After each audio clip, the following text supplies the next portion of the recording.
विधायक शंकर घोष ने पुलिस पर विपक्षी पार्टी के काउंटिंग एजेंटों पर दबाव बनाने का लगाया आरोप। मतगणना के बीच सिलीगुड़ी के विधायक शंकर घोष ने आरोप लगाते हुए कहा कि बिना किसी ईएसआई दिशा निर्देश के सिलीगुड़ी पुलिस स्टेशन और प्रधाननगर पुलिस स्टेशन से विपक्षी पार्टी के काउंटिंग एजेंटों को बुलाकर सत्यापन के नाम पर उन पर दबाव बनाने का प्रयास किया जा रहा है। इस संबंध में ईएसआई से एक विशेष शिकायत की गई है।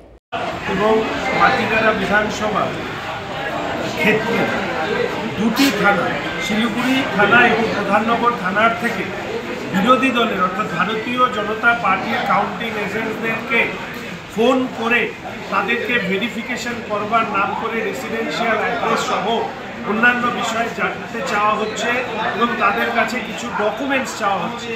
এই খবর পাওয়ার সাথে সাথে আমি থানায় যে অফিসাররা ফোন করেছেন তাদের কাছে জানতে চাই যে ইসিআই কোন অর্ডারের ভিত্তিতে এই ভেরিফিকেশন থানা করছে।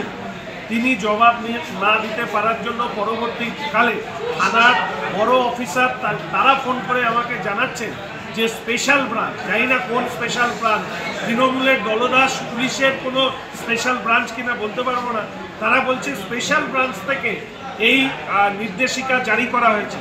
আমি বলেছি এই নির্দেশিকা অবিলম্বে আমাদেরকে পাঠাতে হবে। আর কাউন্টিং এজেন্টদেরকে সরাসরি ফোন কেন?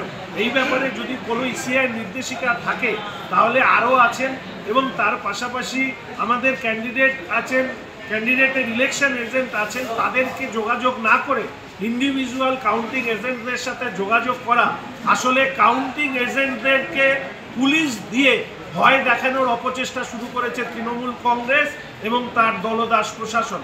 যারা এই কাজ করছেন তারা জেনে রাখবেন অত্যন্ত অন্যায় কাজ করছেন।